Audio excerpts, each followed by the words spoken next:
السلام علیکم بچوں، آج کا ہمارا لیسن ہے 5ویں کلاس کا T1 کا سد مہادیو۔ سد مہادیو صوبہ جموں کے اہم ترین تیرتھ استھانوں میں سے ایک ہے۔ یہاں کا شیو مندر ماتا ویشنو دیوی کی گپا کی ہی طرح بہت مقدس مانا جاتا ہے۔ یہ پرفضا پہاڑی گاؤں آثار قدیمہ کے اعتبار سے بھی خاص اہمیت کا حامل ہے۔ کہا جاتا ہے کہ اس مقام کا نام بھگوان شیو کے ایک پرم بھگت سدھارتھ کے نام پر سد مہادیو پڑا۔ شیو کو پانے کے لیے دیوی اما نے 12 برس تپسیا کی تھی۔ یہ کچھ باتیں اہم باتیں جو اس سبق سے میں نے نکالی ہیں۔ آئیے آگے بڑھتے ہیں، اس لیسن کی ایکسرسائز کرتے ہیں۔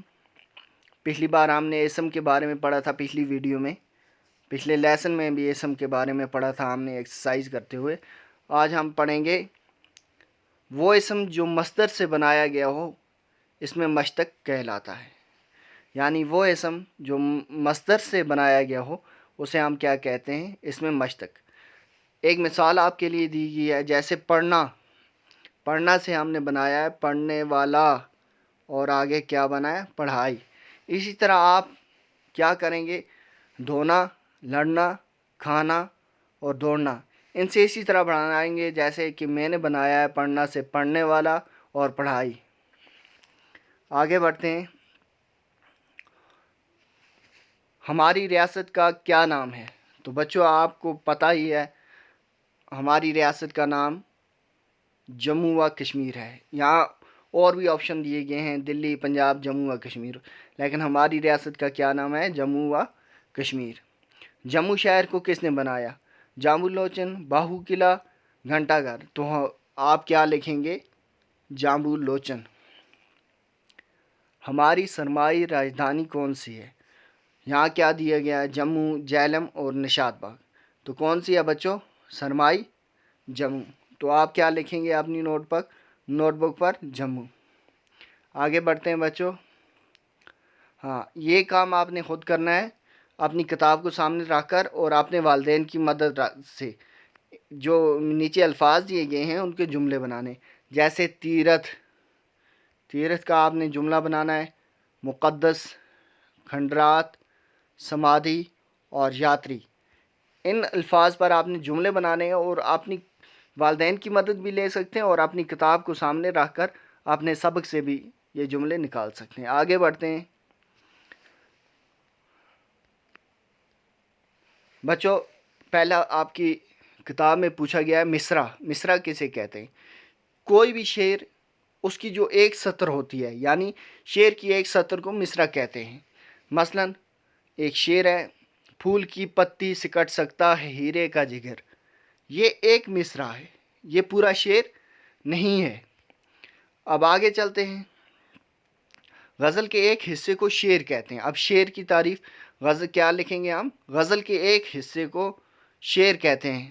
اصطلاحاً شعر اس کلام کو کہتے ہیں جو قصداً کہا جائے۔ یہ کلام موزون جذبات اور احساسات کے تابع ہوتا ہے اور کسی واقعے کی طرف جاننے کا اشارہ کرتا ہے وغیرہ۔ یعنی شعر جو ہوتا ہے یہ ایک موزون کلام ہوتا ہے، اور اس میں احساسات اور جذبات ہوتے ہیں، موزون کلام ہوتا ہے، اور اس میں کسی واقعے کی طرف اشارہ کیا جاتا ہے، کیونکہ شاعری کی زبان ہی اشارے اور کنایہ کی زبان ہے۔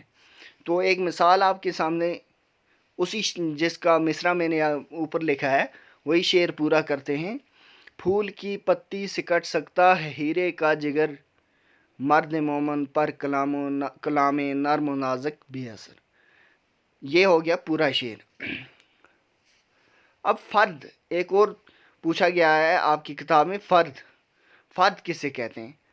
فرد، غزل میں ایک اکیلے شعر کو فرد کہتے ہیں۔ یعنی غزل میں جو ایک اکیلا شعر ہوتا ہے اس کو ہم کیا کہتے ہیں؟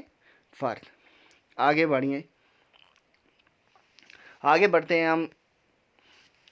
جیسے آپ دیکھ رہے ہیں اسکرین پر، یہاں بیچ میں دیا گیا ہے انٹرنیٹ، ادھر دیا گیا ہے کمپیوٹر نیٹ ورک، جانکاری، ای میل، ریل ریزرویشن اور خزانہ۔ اب اس پر جملے بنائے ہیں، یہ میں نے خود کیا ہے۔ انٹرنیٹ دنیا کا سب سے بڑا نیٹ ورک ہے، یعنی انٹرنیٹ دنیا کا سب سے بڑا کمپیوٹر نیٹ ورک ہے۔ یہ جملہ بن گیا ایک۔ اور دوسرا کیا بنا ہے؟ انٹرنیٹ ہمیں ہر طرح کی جانکاری فراہم کرتا ہے۔ ہو گئے یہ دو۔ اب تیسرا پھر انٹرنیٹ کے ذریعے ہم ای میل بھیج سکتے ہیں، یہ آ گیا تیسرا۔ چوتھا انٹرنیٹ کے ذریعے ہم ریل ریزرویشن کر سکتے ہیں، یہ آ گیا چوتھا۔ اور پانچواں انٹرنیٹ معلومات کا خزانہ ہے۔ دیکھیے بیچ میں جو انٹرنیٹ ہے، میں نے شروعات میں انٹرنیٹ لگایا اور پھر ان لفظوں کا استعمال کر کے کچھ جملے بنائے۔ تو بچوں آپ بھی گھر پر، میں نے ایک اور ادھر دیا ہے، جیسے شالیمار باغ، پھر اس کو سری نگر دیا ہوا ہے،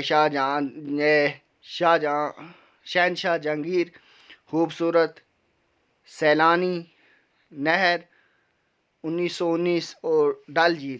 یہ کچھ لفظ یہ ہیں، آپ شالیمار باغ شروعات میں لگا کر ان لفظوں کا استعمال کر کے کچھ جملے بنا سکتے ہیں۔